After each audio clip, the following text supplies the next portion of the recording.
Well, welcome to the Unbridled Life Podcast. I have a unique, really cool guy. I've just met him through another friend of ours, a mutual friend, MJ. This is Josh Turner, and he runs the 1010 Project. Josh, we just want to welcome you to the Unbridled Life.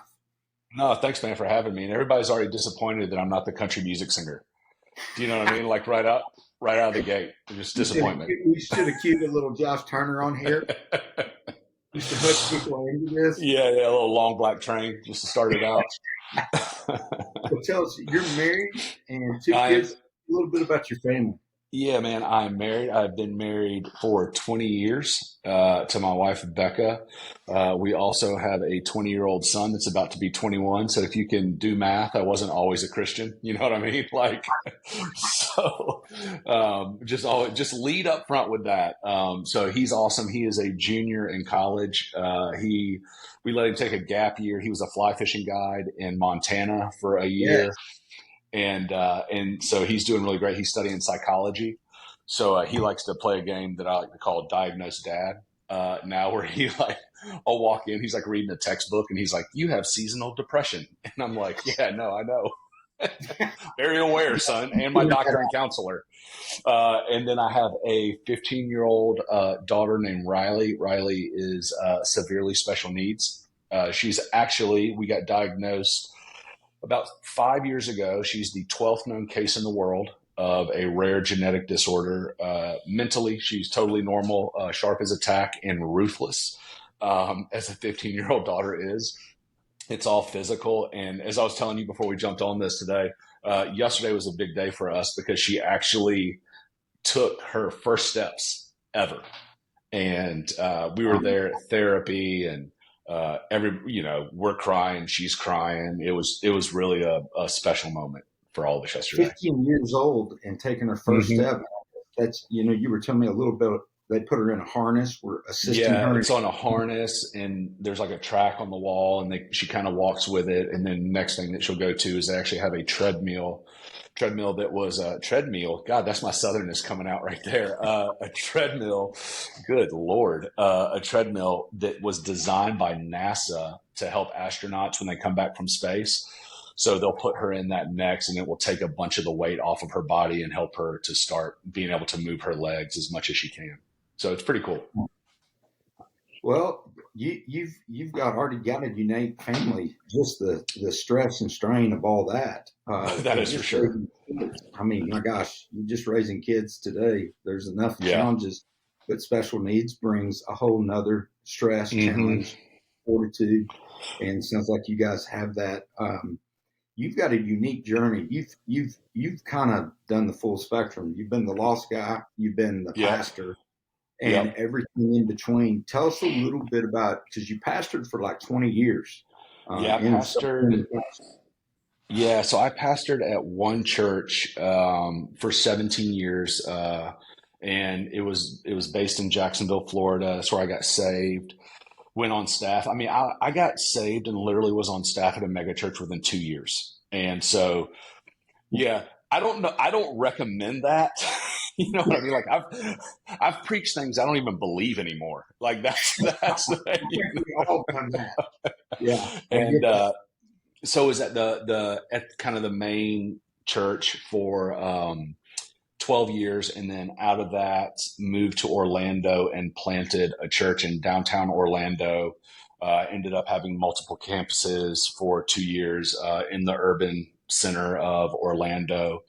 And then we're there. And so, some things got a little sideways, while we were there with my former pastor. And we ended up resigning about 5 years ago. And now I work for a number of different churches, organizations, work for a Christian university, run the 1010 Project, and I'm currently getting my doctorate, which I have no idea why. And I think it's just to validate something to myself. It's just so my wife has to call me doctor is why I'm doing it. I'm telling you, I need an honorarium doctorate if I'm going to get it. I dropped out of high school 3 months before I graduated. I was so intelligent.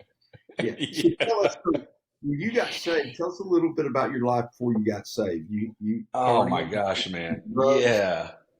Yeah. So, I mean, I grew up in the church and I just, it was the type of church where you, um, you had to look right, act right. Everything had to be good. It was like a traditional Methodist church, and everybody was white, and and so we all looked the same. We all acted the same. We were all from the same class for the most part, and I mean, just so much of it didn't resonate. I did have a really great youth pastor who I think is part of the reason that I ended up coming back to the Lord was the stuff that he really instilled in me and as growing up. But I went to college, I went to Florida State, and man, when I left for when I, and it was back in the day when Florida State was like the number one party school, and I went to Florida State and just lost my mind.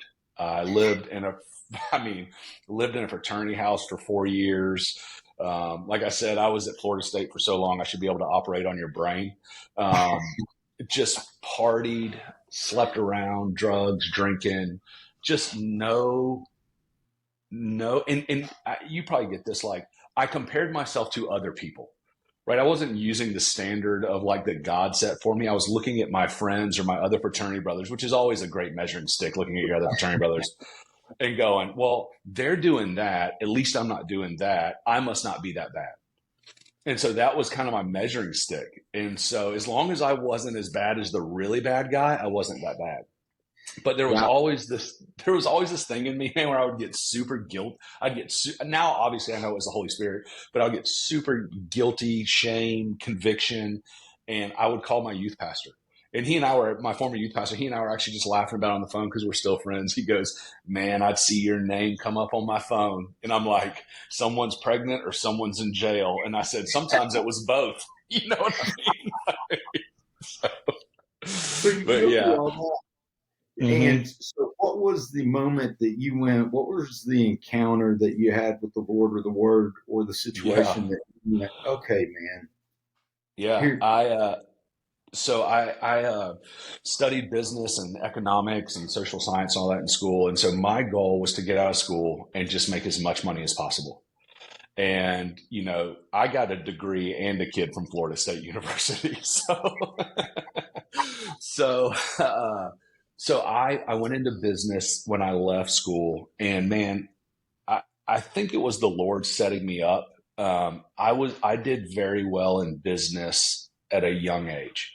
So I was 22, 23 at the time, was making, six figures at that age. We had built a house. I had a family, and I was like, man, I should feel like life is, I've gotten everything I wanted at a very young age, and I was miserable.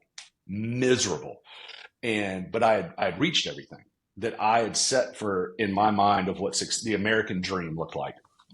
And so I can remember, man, I'm bald now, but I used to have hair. It was awesome. You know what I mean? Me and you, dog, just, one of my buddies said, God doesn't put marble on cheap countertops. And so, so I can remember driving to work in a suit and just sobbing on I-95. And because I didn't know what I was made for. I didn't know how to find out what I was made for. And if I found out what that was, I had no idea how to do it. And those were the things. And so for me, I was like, oh, I just need a hobby. So, man, I hate golf. So I started trying to play golf. And then I'm like, well, maybe I just need to collect something. So then I was just trying to find anything to fill this void, this gap, whatever. So I was at work one day, and I went on a call with this guy named Clint Hendry, and he worked with me at the office, and he used to be the center fielder for Florida State. And I used to be a baseball player, and baseball players are notoriously degenerate human beings.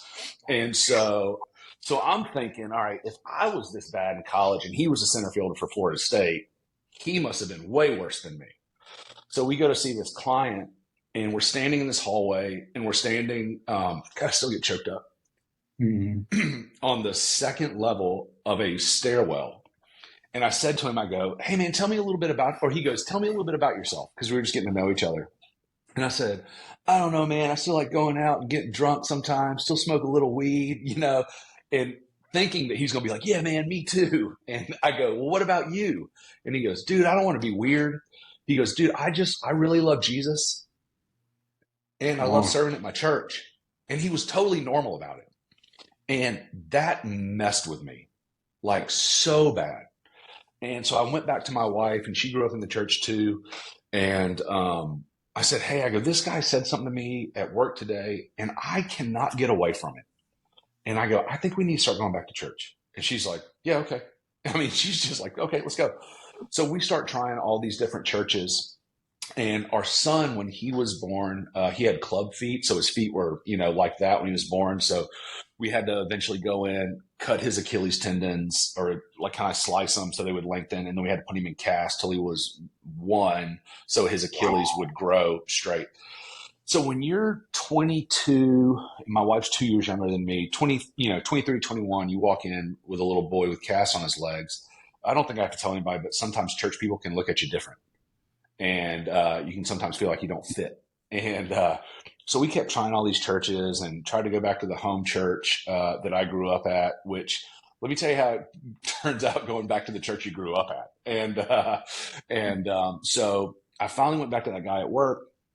And I said, hey, man, dude, you said something to me a few weeks ago, and it's been messing with me. And I've been trying churches, and we can't find anything that fits. And I know at that point he must have been like, got him. You know what I mean? Like, got him. And so he goes, well, man, why don't you come to my church this Sunday? And at this point, I'm like, all right, this is it. Like, if this isn't what I'm looking for, then I'll just go back to doing whatever else I was doing. If my marriage makes it, it makes it. If it doesn't, it doesn't. And we'll both be great parents. And, that's just where my mind was at that time. And probably my wife's at the same time. And so we go into church, and it was really kind of the first type of non-denominational, more charismatic church that I'd ever been to. So initially walking in with the intelligent lights going and the haze and grown men with their hands in the air crying, I'm like, oh, this is a cult. Like, this is 100% a cult. And this is how I die. Like, this is, you know what I mean? Like, this is it. Yeah. So we're standing in worship. It's me. I'm on the end. My son and my wife, and he had just gotten his casts off for the last time. And we're in worship, and I'm looking at all these men with their hands in the air. I can see some of them crying. I got my arms crossed, and I'm just looking at all these guys going, these guys are nuts. Like, all these guys are crazy, man. And as I'm having this thought, I turn and I look at my son, and he had pushed himself up on the seat and was standing with both his hands in the air. Come on. I lost it. And I tell people all the time, like, there's a bunch of guys that when you see them cry, they look really cool. Like, you've never seen The Rock or Jason Statham cry and not look cool. Like, I was that guy crying that, like, oh, that dude needs help. Like, yeah, dude. Yeah. And could have been a security threat. He was crying so hard. You know what I mean? Like, and the best way I know to explain it, because it's been a few years now, is that I felt like what the Lord said to me in that moment was, son, I know where you've been. I know what you've been doing, and I'm just glad you're home. And for me, it was the first time I would say that I ever really fully felt grace. And so that changed and I mean, legitimately, I'm the guy, I tell this all the time, I'm the guy that got saved on a Sunday, hungover from Saturday, and his whole life was radically changed forever. Man, I love it. It goes from wacky looking around. Oh, for sure. To wonderful. And, I say this all the time, God doesn't fight fair, but he fights with grace that we can understand. Your son at that point becomes the picture of grace and just receiving. And man, that game changer. 100%. So you start to have this encounter, and your experience, you've gone from the Methodist Church, nothing against the Methodist Church. Checking the box, doing the things, being a good person to the grace of God where we need it. And that's the cool thing. Grace does not work if you don't need it. For if sure. You're still checking the boxes, doing the stuff, and you're still okay with that. You're not, grace. Well, and I feel like Yeah, and I feel like, for me, I think a lot of the way that I grew up, some of the way I was raised and just life is, to me, it was the idea that the better I am, the more God loves me. If I Wow. can do, then God will. And it's still something, honestly, at 42 that I still meet with a counselor to talk about, because it's like so Love it. ingrained in us. And there's so much ingrained in us as men and women, that the way we were raised, the way that we're taught, the way we're whatever. And so even as a pastor, man, like there were certain boxes I was checking I didn't even know I was checking. And so to have the moment where I felt like God was like, oh, I know all the stuff you've been doing. And part of it's standing right beside you. And I don't care about any of that. Like, I'm glad you're here. Like, that was like, how do I get everybody that I encounter to never feel the way that I did before I knew the Lord? Mm. Like that, because that's a terrible place, living out of performance, of the more that I do, the more that God loves me. Boy, Like, it's just that's, that state of striving. oh, One of the bro, things it's you just exhausting. you're 42, I'm 55, and I'm recognizing more now at 55. My uh, there's a propensity inside of all of us to strive, Mm-hmm. but it just looks so funky. Like Yeah. strive, instead of just wait and rest. And you go, well, I don't even know what that looks like anymore. But Yep. God does that, and I love how He sets this thing up. And I say it quite a bit, that there's no way for us to disappoint God. The only one disappointed in all this is us, and we're Yep. grieving, and God wants to grieve along with us. So He takes you Yep. at that moment. You start walking into a relationship, and so just follow that all the way through. Is there a point where you just, bow inside, like, okay, come in. I I want you. mean, honestly, man, it was that moment for me. Like, I really, like, I'm not saying, and sure, there were things that, I had to work out over time, and things that, because I was learning so much about the Lord, there were things that I didn't even know I should be doing, that I wasn't doing, or things that I wasn't doing that I should be doing, like, not for God's love, but just out of spiritual discipline and growth. And so there was definitely the process of that. But I mean, I would honestly say for me, that day was, it was 180. It was just like 100%. We were in the parking lot, and I was like, "We're never leaving this church. We're here forever." I'm just like sobbing, and my wife's like, "Get in the car, get in the car." You're making a scene, and he's not a threat. He's not a threat. And so it was. It really was that thing, and then it just became these things of like, and I think this is the way the Holy Spirit works for so many of us. Is like, God, I think, takes you through different, obviously, seasons of growth. And He's like, okay, now it's time to deal with this. And you deal with that. And then you go to another, okay, now it's time to deal with this. And I think that's just the, spiritual maturity and progressive sanctification. And so I think that's what it was for me, was that first moment, dude, I was in. Like, I am in. And then it just became, hey, maybe I shouldn't drink so much, Jack Daniels anymore. Like, it just became like, maybe I should talk to my wife better. Maybe I should be, like, and I think God knew the timing and the space that I needed things. And He's still doing that stuff with me. I mean, I don't think you ever Right. get to a place until you're standing face to face to Jesus that He's like, I don't think there's anybody on earth that God's like, you're good. There's nothing else I can help you with. No, no, it's people love to go glory to glory. I just call them onion skin, because it's layer after layer after layer after Sure. layer. And He Yeah. enjoys the journey with us. So you go through this, and then you end up, going through this and coming on staff, and you've got a Mm-hmm. culture that you've come out of, and you come inside of a culture. What was that like? Oh, dude. Well, first of all, I came from the business world, and I'm pretty, black and white, and I don't really mince words a lot. And so I didn't understand, and this being in the church world, there's certain ways you have to say everything, Mark, and you have to say it in love, and you have to say it with, so people can, and like, dude, I was a wrecking ball. And so, I mean, just a wrecking ball. So we'd be sitting in meetings, and someone would say something. I'm like, that's a dumb idea. Why would we do that? And then their feelings are hurt, and you have to go apologize. And so a lot of it was like, just my own emotional immaturity. right? I mean, just as I Yeah. was 24, 25 when I went on staff. I think it was 24 and I got ordained at 25 is what it was.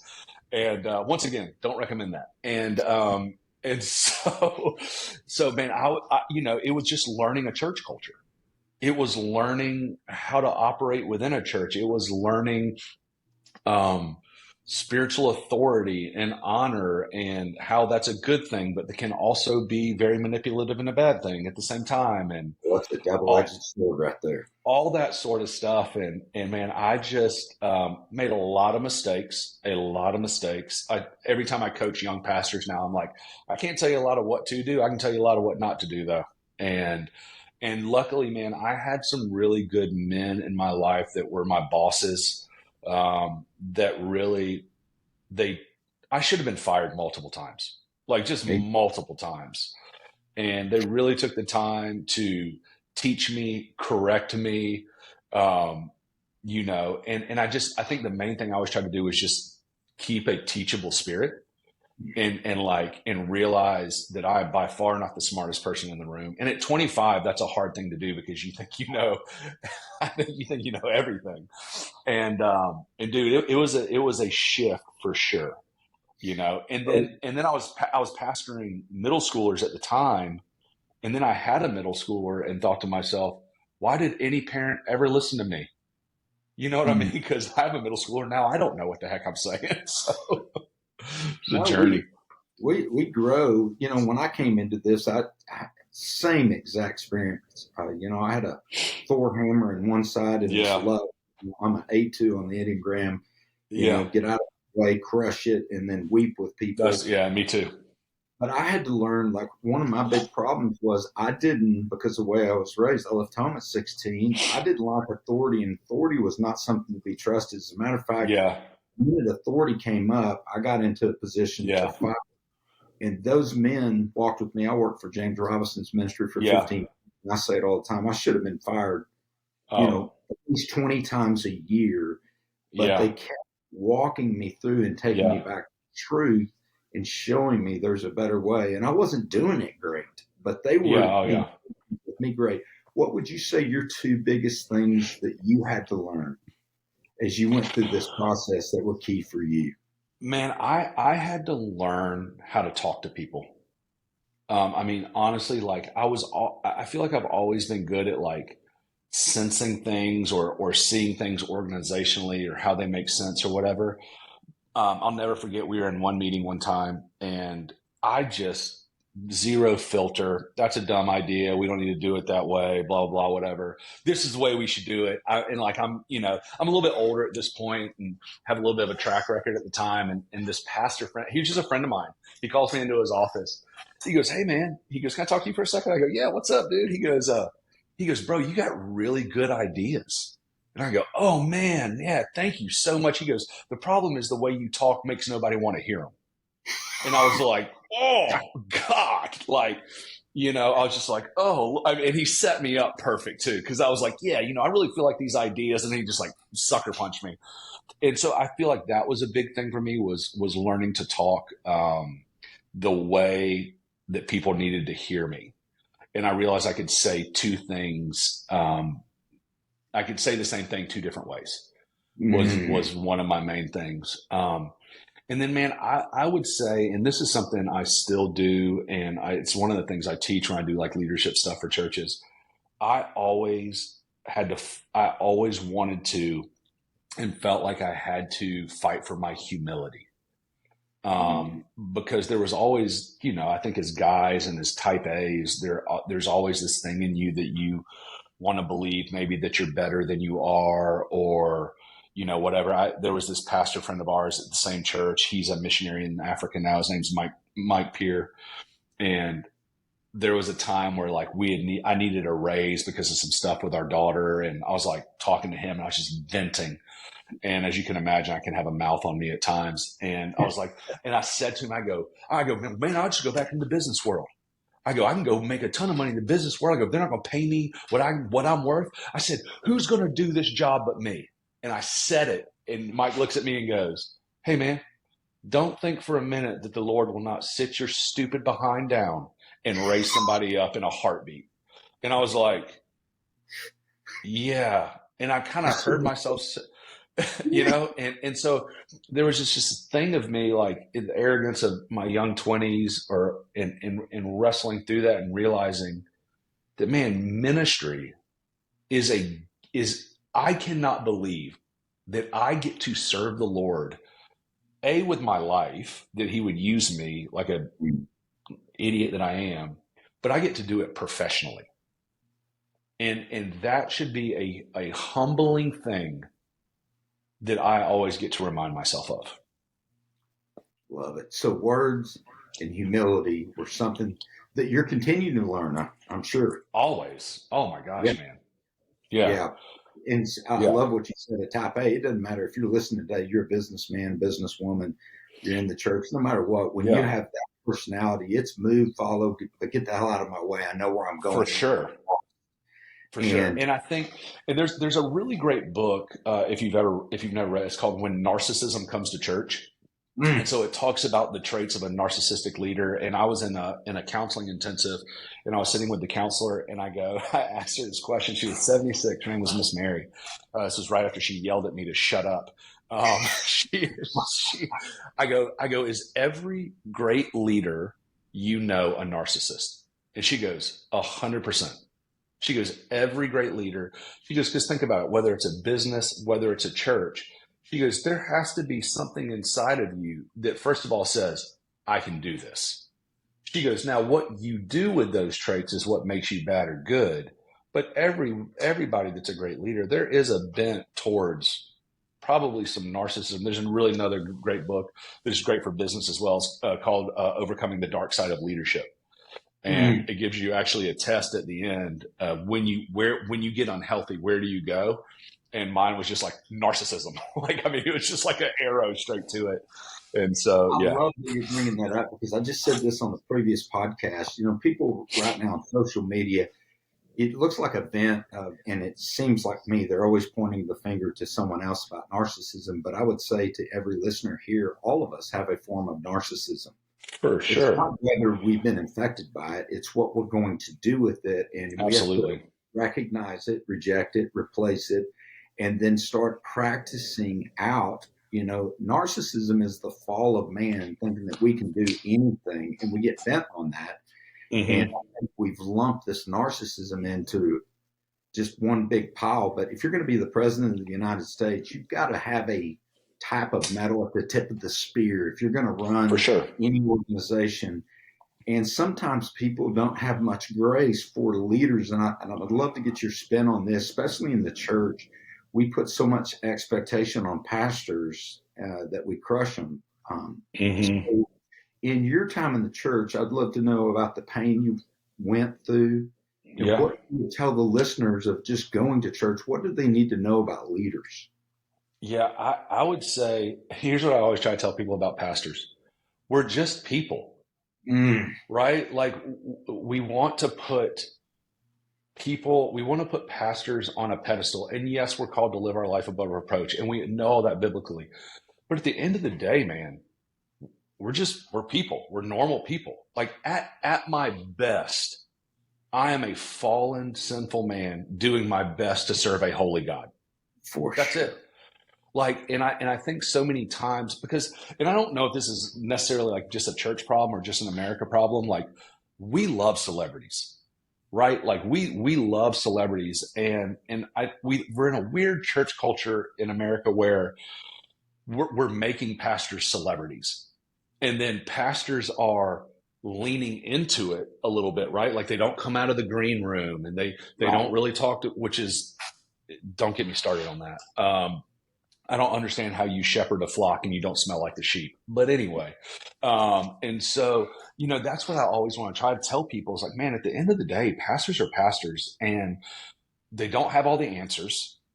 They don't know what to do in every situation. They don't have all these things figured out. And there has to be a level of grace that we give them, that they have families, they have their own struggles. Half of them are probably wrestling with their own stuff. And the danger is they don't have anybody they can share it with. Because who can they share it with? Share it with somebody in their congregation that can use it against them? if they're struggling with, like, let's just say, we'll just use pornography. If they're struggling with pornography, they're going to go to their board and get removed. They can't tell anybody that works for them because they need them to respect them, to follow. So it's like we've put them in this like pressure cooker. 100%. And we expect them to have superhuman abilities with human abilities. I mean, they're not whatever. And yes, the Holy Spirit works through them. And yes, the Holy Spirit gives them power, but it's the same Holy Spirit that does it for everybody else as well. You know what I mean? I agree. And so I think that's the hard thing. And I mean, even for me with pastoring, it's like that you feel like you can never do enough, right? There's always somebody that's in crisis. There's always somebody that needs something. And then, you know, unfortunately, the day we live in today, there's always somebody upset about something. And no matter what you do, you're never going to please anybody. And unfortunately, the people who are unhappiest are usually the loudest. And so I remember when COVID happened and everything happened with George Floyd, I was not pastoring at that time. And so I was just counseling and talking with a bunch of my friends that were pastors. And man, they couldn't win for losing. I mean, it was like, if you said Black Lives Matter, well, that must mean that you don't like cops. If you say Blue Lives Matter, well, then you must not like Black people. Well, can't I care about all of it? And so we live in America, and what we're living in is a place where we don't know how to hold two opposing tensions, right? Like, so right now, let's just take the Israel and Hamas thing, right? And I'm not going to get into all the politics of it, but can we just say that on both sides, it is terrible what is happening? Loss on both sides. Loss on both sides. And what I see all over social media is people, and I'm getting phone calls from pastor buddies being like, well, people need to tell me I need to speak more pro-Israel, and people are saying I need to speak more pro the Christian Palestinians. And I'm like, dude, I don't even know what to tell you, because no matter what you do, someone else is going to be mad. Absolutely. 50% of the room, you go left, they'll go right. Oh, man. And so, and that takes a toll. It takes a toll on ministry. I mean, I was telling you before we jumped on here, I have to fly to a church in Florida this weekend to have a talk with the congregation that were asking their pastor to take an 8-week break because he went to the doctor. They almost sent him to the ER because his blood pressure was through the roof. He has no cortisol, no testosterone, has blown out his adrenal glands. And it's like, all of this takes a toll.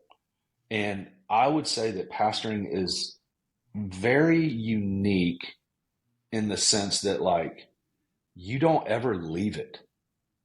Right? Like, when you clock out at 5, people got your number. People are messaging you on social media. People are whatever. And then I used to always struggle with the thing. Like, I'd get these social media messages that were like, hey, pastor, I really need to talk to you. I'm in a hard time. And it'd be 7 o'clock at night. And I'm thinking to myself, I don't want to respond to this person, but what if they kill themselves? Right? And now, I'm not God. I can't do that. And that was probably more pressure on myself than I should have put on myself. But that's the reality of it. It's real. Yeah. And so, you know, I'm curious how you respond to this. One of my friends coined this: expectation kills intimacy. And I think we kill our pastors and leaders. Like, I'm very passionate. I believe the church needs to stand up in truth and love as we walk out this. And we've got from the homosexuals to the gender. By the way, I love all of you. You know, I was a whoremonger. And with the same infection. So I haven't heard that phrase in a long time. It's like, but I do look at this and I see it in the marriage bubble. I see it in the kid bubble. I see it in the church bubble. I see it in the business. Expectation kills intimacy.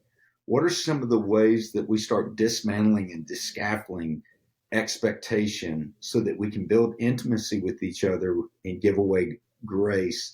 Maybe you have a time that you receive that in a healthy way.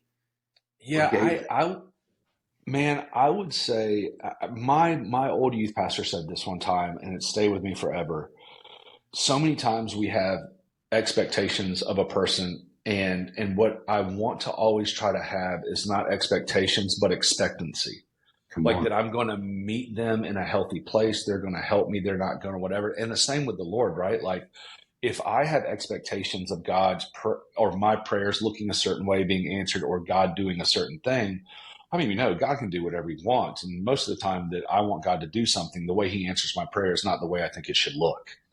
And so I feel like my life would be better if God would consult me more on the things that he should do for me, but he doesn't seem to do that yet. No, he doesn't negotiate very well. No, he's not a good negotiator. And so what I always try to do, like with relationships and with the Lord, is always approach them with a sense of expectancy as opposed to a certain set of expectations. And then, man, I think too, like having people that you can have transparent conversations with, and I'm talking radical, honest, yes, there is no substitute for that. And so many people present themselves to people as they want that person to see them, as opposed to who they really are. And as the good Bishop T.D. Jakes would say, Jesus Christ did not die for the person that you project yourself to be. Wow. Great statement. Yeah. I love that because it's just, we talk about transparency and vulnerability, and it's hard for pastors or people in ministry. I run a ministry. The minute you do share, hey, God's given me a big vision, but many times, even today, that I'm just like, God, did you pick the right person? Like, I just don't. People feel that way about me. No, I look in the mirror and so what I need, I've got a friend, Todd, David, and Steve, that are really, two of those guys are on the board, works with me in the ministry. What they are is a safe place for me to talk through, not necessarily stating that as a declaration, but this is how I feel. And then they help me separate the facts and the truths and the emotions back. And sometimes I just get there on my own. We just need a place to talk through a little bit. Like, I just want to quit. I mean, I think anyone in ministry deals with, I want to quit at least once a month. Like, this isn't worth it. I can go start a business or go work on my oil and gas business and generate so much income. But you have this call that's pulling you into this, and you can't say no to it. God's not negotiating that. It pulls us in. But I love that safe place to talk and really share authentically. So let's move through. Tell us, you've experienced a lot. You got saved from radical, just party life, having a college, to an encounter of God's grace in the middle of the church service. You pastored, you became the head pastor. That gets a little funky, as all churches, when we pull back the curtain, I don't know what church you have right now, once you pull back the curtain, there's always something back there, because I always tell everybody, it's not a wizard behind that curtain. It's just a man, But you go through that, and then you get this call to lead 1010 project about adventure and men. And so tell us a little bit about that and your transition to that.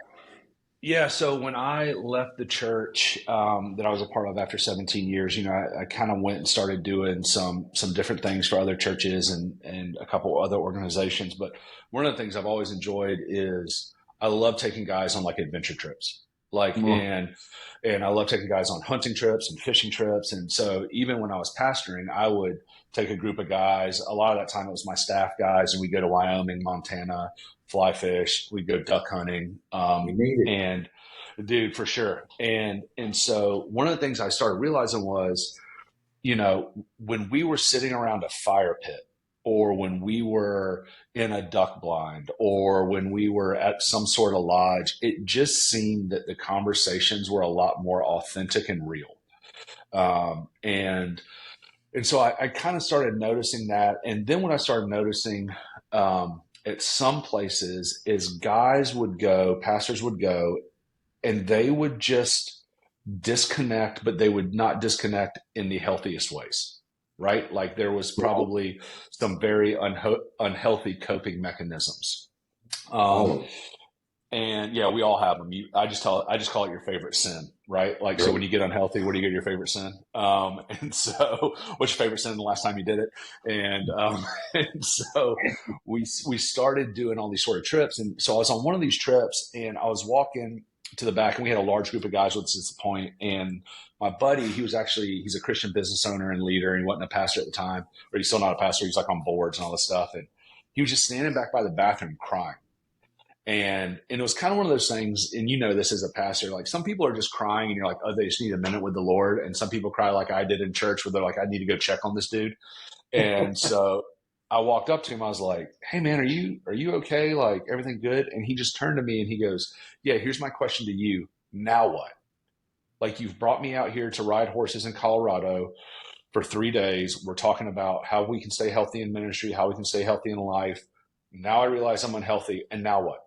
Now I just go back to my life. He's like, I don't know what to do with this. And I'm like, and I didn't have an answer. So I was like, all right, man, well, you'll get through it. You know, like patting him on the shoulder, and like just went to the back. I didn't know what to do at that point. And so that started really like shaping some stuff in me. And then uniquely when we were pastoring in Orlando, our church grew very quickly and everybody wanted to give me the credit for that, right? And the Lord. But really the reality is, we planted a church after 3 of the largest pastors in Orlando had all had moral failures, and one of them committed suicide. So we actually got a massive influx of super hurt people. And so I got to see firsthand when a pastor falls, what does it do to the person in the seats? And I started seeing what it creates in them and the distrust it creates in them.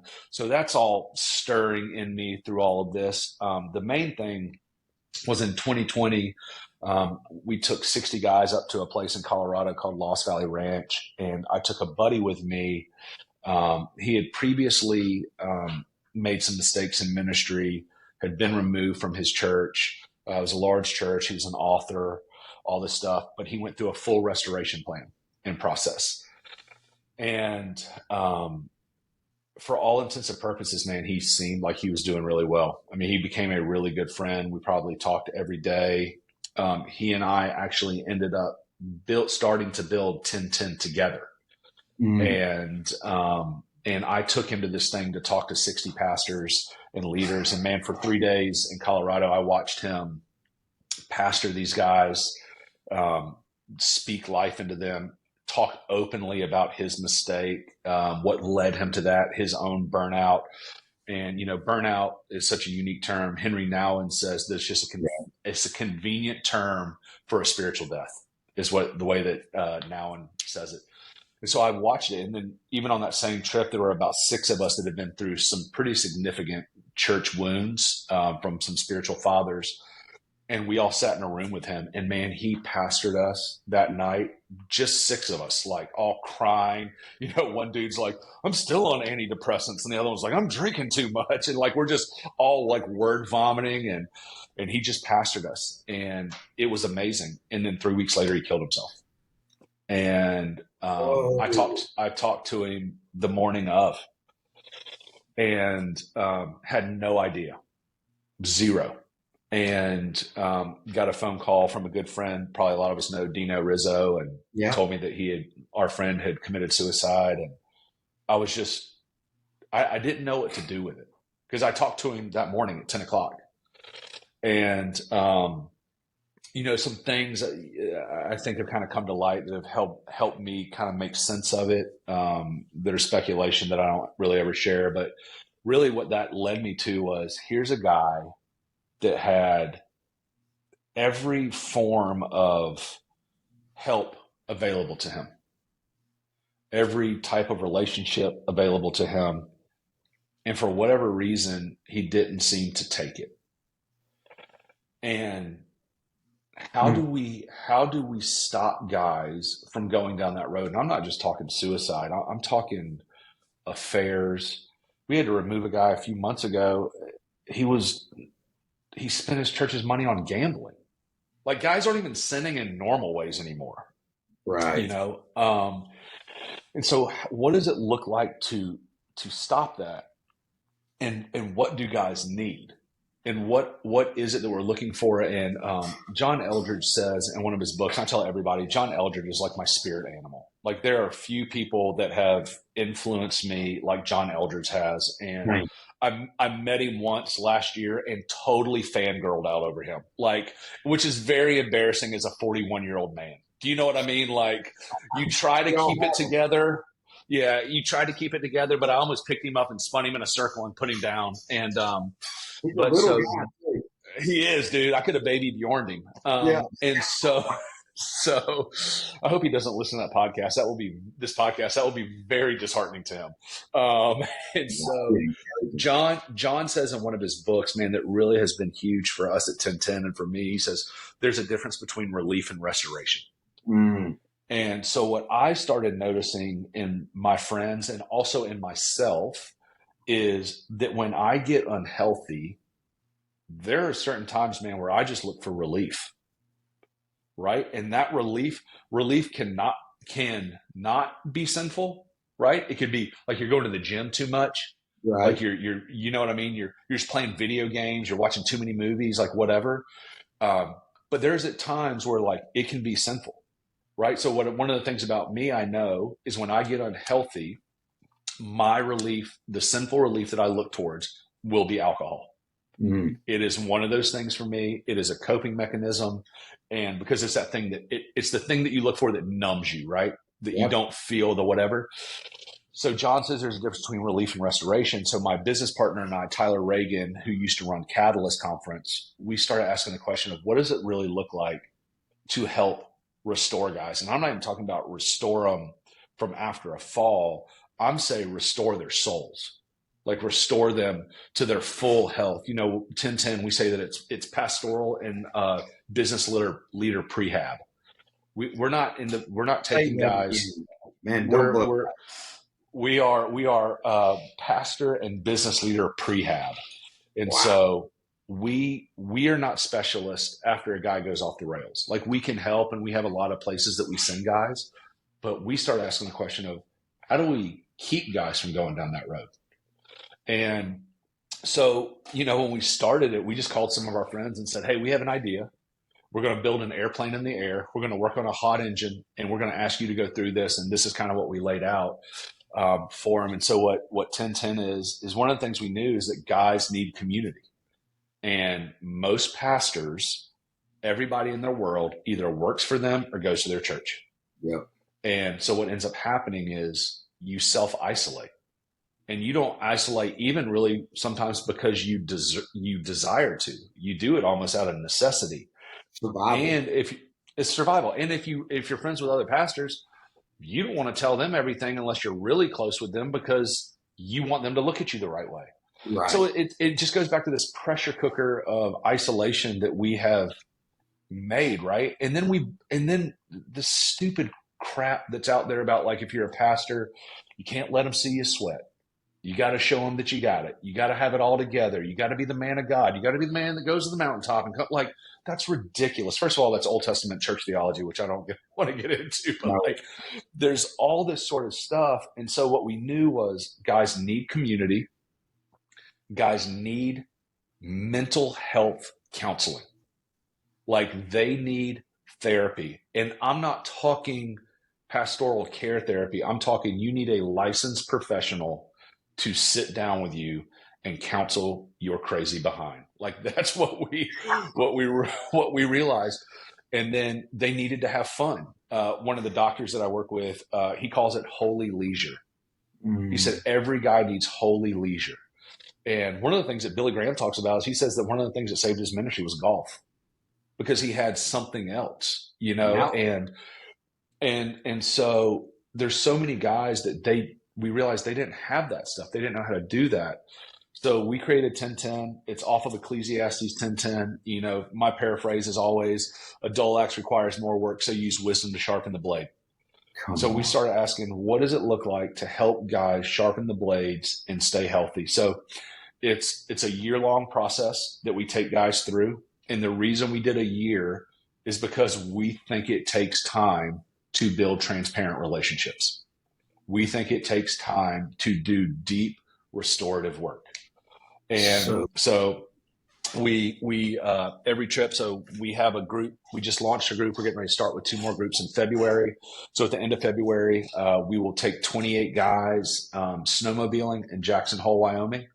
You and I were talking about the lodge. It's the only lodge that was built by the same people that built Yellowstone's Old Faithful. The food's incredible. The lodge is incredible. And I tell everybody, honestly, I said, listen, I'm using snowmobiling to just get you to open up to have an honest conversation. That's it. Okay. Snowmobiling is the fun part, because here's what we learned and what I learned doing a bunch of trips with pastors over the years. When you get a bunch of pastors or even business leaders in a room together, immediately what starts happening is they start jockeying for position, right?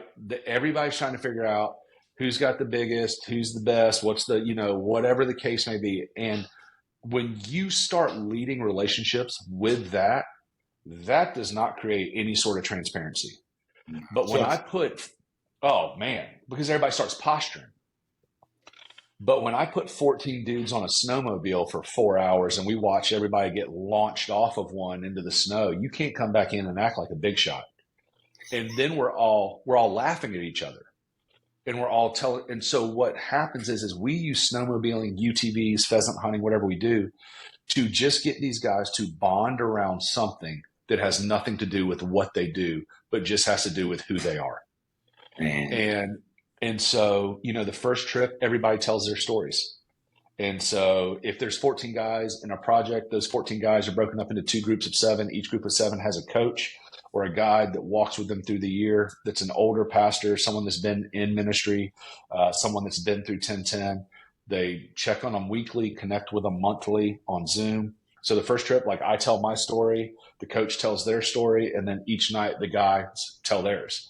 And I just got back from one in Nebraska a week and a half ago. I am shocked every time when you put guys in the right setting. If they don't know they don't know each other. Some of them may know each other a little bit. Most of these guys have never seen each other, heard each other's names in their lives. You put them around a fire pit and you ask them to start telling their story. It blows me away every time how transparent these guys are. I'm like, I told my business partner, Tyler, this past week, I said, this last trip was some of the craziest stories I've heard, ever. And it was the first trip. And so after that first trip, they do monthly Zoom calls with their coach on Zoom, the whole group of 7 together. The second month in, they will take a behaviors and mindset assessment. We work with a doctor that was educated at Oxford and Cambridge and ran the spiritual formation department at Westminster Seminary. He's so smart. I don't know why he's friends with me. Do you know what I mean? It's how do we connect at all? And so they do a behaviors and mindset assessment, and then he takes the whole group through the results, and then each guy gets an individual session with him. We take at month 5, the guys take a depression, anxiety, and burnout assessment to see where they rank on that. And then the middle trip that we do is always 6 months in. We use a retreat center in South Georgia, and we have 4 to 5 counselors that work for us, and we fly them in, and it is 4 days of intensive therapy. But you do it all in your group. Because what's so amazing is what we are trying to do is to keep these guys going deeper and deeper in the relationship. And so what's so unique about group therapy and counseling is you'll see a friend working through some of his stuff, and you'll actually start working through stuff in your own heart, hearing his story. And yeah.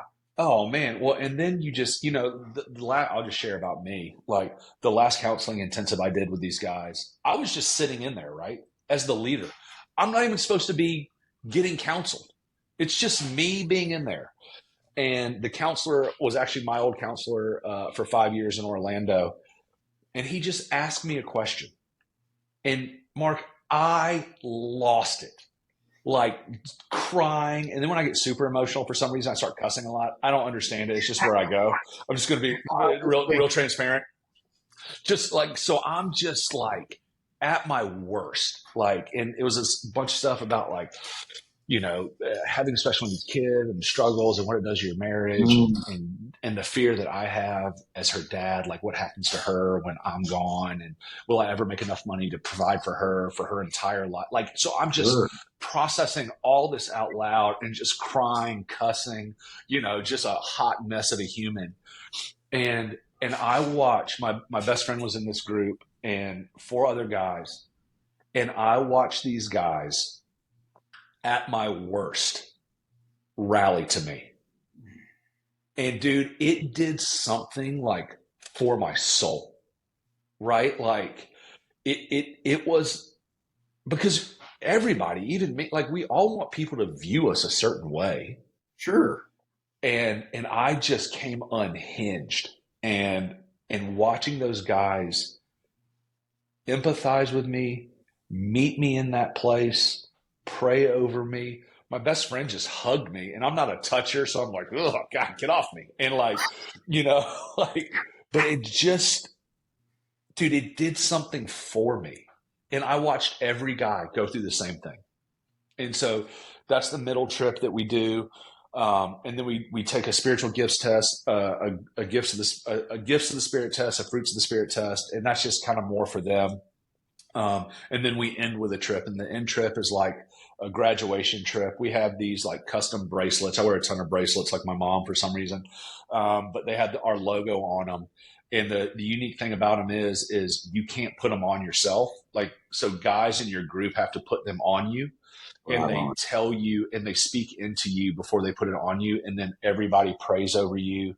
And then I think I actually have one right here. And then even for our counseling, we had these military challenge coins made for the counseling. And so during the counseling at the end of it, what's really cool is every guy in a group in front of all 28 guys will give it to a guy and say, hey, I want you to know I'm giving you this because I saw you do this and I saw you walk through this and you were open and like, it's just these really cool moments of seeing these guys go in deeper relationships with one another. We have one group that ended 2 years ago, I think, year and a half ago. These idiots are in a national game of tag with one another and have stayed in it for a year and a half. So they're pastors. They won't tell each other. And one of them will find out when speaking at a conference, fly there, tag him, and leave. It's the craziest thing. Like, what I love about what you're doing is, that scripture out of Ecclesiastes, it's wisdom and fun. And so I want you, if you listen to him, you're thinking, God, he just is so transparent, vulnerable, because we all do it. He's like, when I get emotional, I cry, and then I just start cussing. I'm a little pissed, but I'm feeling it, and then it all comes out. But it's not about that. It's about getting it out and surrounding somebody where they are. And somehow along the way, we've missed in church of what that looks like. We're all conforming instead of being transformed.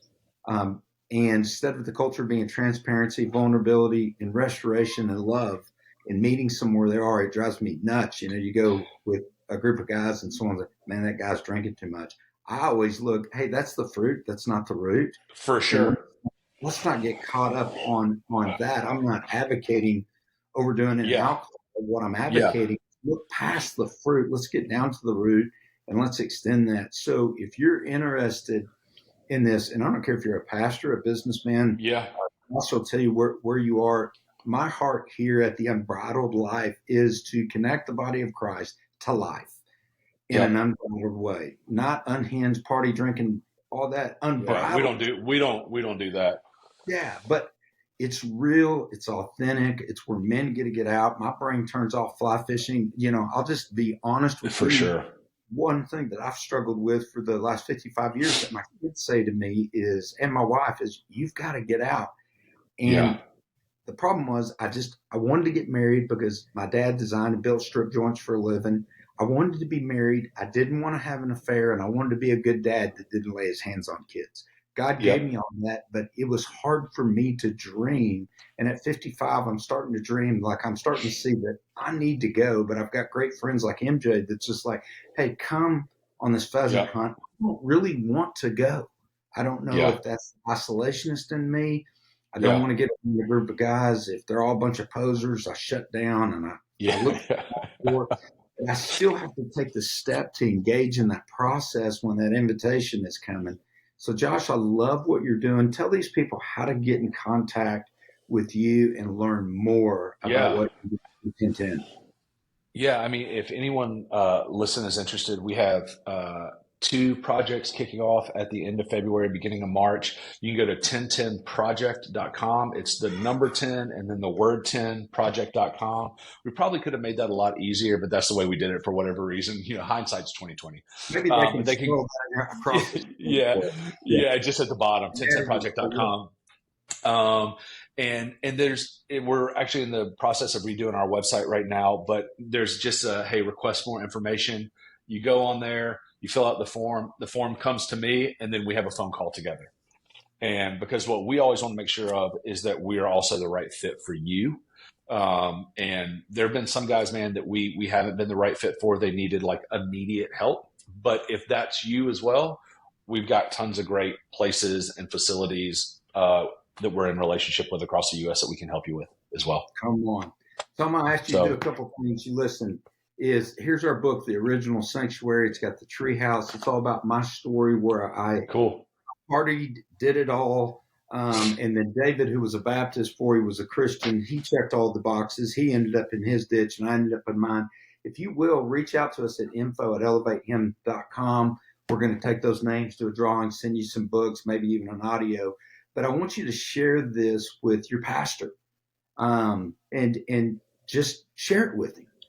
He may need this and take a step even further, maybe sow some money so that he can do this. This probably isn't a cheap process, but it's never cheap to get healthy. And if we want to see the mass exodus of pastors leaving the ministry, we as attending the church have to be a part of funding that for them. And my deal is, I don't know why every church, especially over a certain number, wouldn't set funds aside so a pastor can get the health, healing, and get away and get disconnected and be around his peers. So I want you to do that, but pass this on, share this story. We want to help Josh and what he's doing. They're doing incredible stuff. And thanks for joining us at the Unbridled Life Podcast.